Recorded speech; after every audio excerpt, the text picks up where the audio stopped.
Hai, perkenalkan namaku Apriza Yunustari. Pada kesempatan kali ini, aku mau mempresentasikan hasil review beberapa jurnal dengan topik digital payment.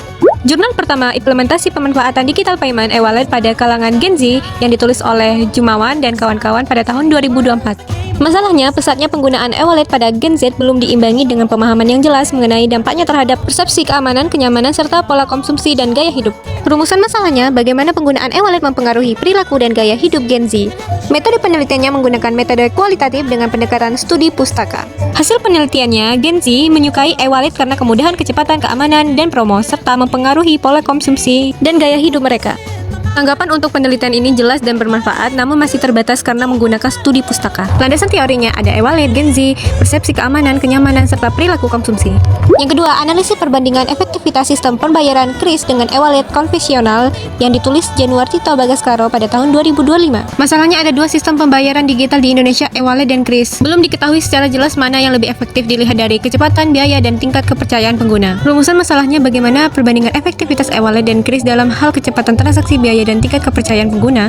Metode penelitiannya kuantitatif, pengumpulan data melalui kuesioner dan analisis uji tes serta analisis deskriptif. Hasil penelitian ini, e-wallet unggul dalam kecepatan transaksi, KRIS unggul dalam biaya dan kepercayaan sehingga lebih efektif secara keseluruhan. Tanggapan untuk penelitian ini memberikan perbandingan jelas antara e-wallet dan KRIS, namun masih terbatas pada responden wilayah tertentu. Landasan teorinya ada digital payment, e-wallet, KRIS, dan teori efektivitas seperti kecepatan, biaya, kepercayaan. Yang ketiga, digitalisasi pembayaran, peran e-wallet dan fintech pada ekonomi digital yang ditulis Rahmatullah pada tahun 2025. Masalahnya, meningkat penggunaan e-wallet dan fintech di Indonesia belum diimbangi pemahaman yang jelas mengenai dampaknya terhadap efisiensi transaksi, keamanan, dan inklusi keuangan masyarakat. Rumusan masalahnya bagaimana pengaruh penggunaan e-wallet dan fintech terhadap efisiensi transaksi, keamanan, dan inklusi keuangan masyarakat di Indonesia. Metode penelitiannya kuantitatif, pengumpulan data kuesioner, dan analisis data metode statistik deskriptif. Hasil penelitiannya menunjukkan e-wallet dan fintech meningkatkan efisiensi serta inklusi keuangan, tetapi masih ada tantangan pada keamanan dan literasi pengguna. Tanggapan untuk penelitian ini sesuai dengan perkembangan fintech, tetapi masih terbatas karena membahas sedikit aspek dan tidak semua faktor diteliti. Landasan teorinya ada fintech, e-wallet, efisiensi transaksi, keamanan, sistem pembayaran, dan inklusi keuangan. Jurnal keempat, perkembangan dan implementasi digital payment dalam mendukung sistem pembayaran cashless di Indonesia, yang ditulis oleh Ayuni Anggun Pratiwi dan kawan-kawan tahun 2026. Masalahnya, perkembangan digital payment di Indonesia yang sangat pesat belum diimbangi dengan kesiapan sistem keamanan, perlindungan konsumen, dan regulasi yang memadai dalam mendukung transaksi keuangan digital. Rumusan masalahnya bagaimana perkembangan digital payment di Indonesia, perannya dalam mendukung sistem pembayaran modern, apa saja tantangan yang dihadapi dalam hal keamanan, regulasi, dan perlindungan konsumen. Metode penelitiannya pendekatan studi literatur dari jurnal, buku, dan laporan lembaga terkait. Hasil penelitiannya digital payment mempermudah transaksi dan mendukung cashless society, tetapi masih terkendala keamanan, perlindungan konsumen, dan regulasi. Tanggapan penelitian ini memberikan gambaran jelas tentang perkembangan digital payment, namun masih terbatas karena hanya menggunakan studi literatur. Landasan teorinya ada digital payment, e-wallet, mobile banking, KRIS, cashless society, inklusi keuangan. Yang kelima, analisis preferensi pengguna terhadap alat pembayaran digital, GoPay, OVO, Dana, dan ShopeePay berdasarkan aspek kemudahan, fleksibilitas, dan keamanan.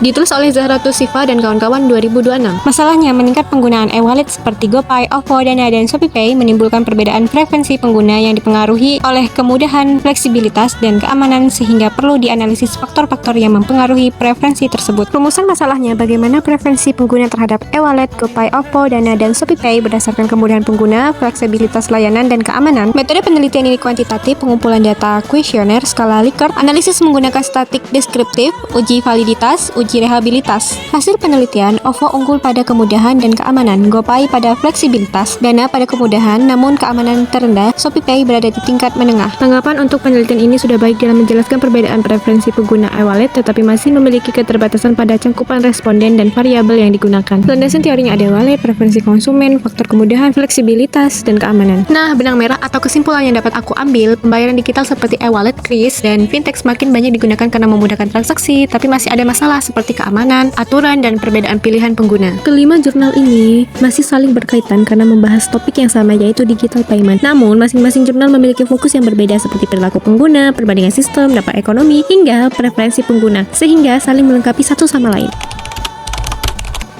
Yang pertama, jurnal dari Ayuni Anggun Pratiwi dan kawan-kawan memberikan kontribusi paling lengkap membahas manfaat, implementasi, kendala seperti keamanan, perlindungan konsumen, dan regulasi. Yang kedua, jurnal dari Rahmatullah berkontribusi dalam menjelaskan dampak digital payment terhadap perkembangan ekonomi digital. Yang ketiga, jurnal dari Januartito Bagaskoro memberikan kontribusi menjelaskan faktor-faktor yang mempengaruhi penggunaan digital payment oleh pengguna. Yang keempat, jurnal dari Jumawan dan kawan-kawan menjelaskan perkembangan digital payment secara umum sebagai dasar pemahaman. Yang kelima, jurnal dari Zahra Tusifa dan kawan-kawan memberikan kontribusi dalam melihat peluang dan prospek digital payment di masa depan. Oke, sekian dan terima kasih presentasi dari saya. Sampai jumpa pada video selanjutnya. Bye!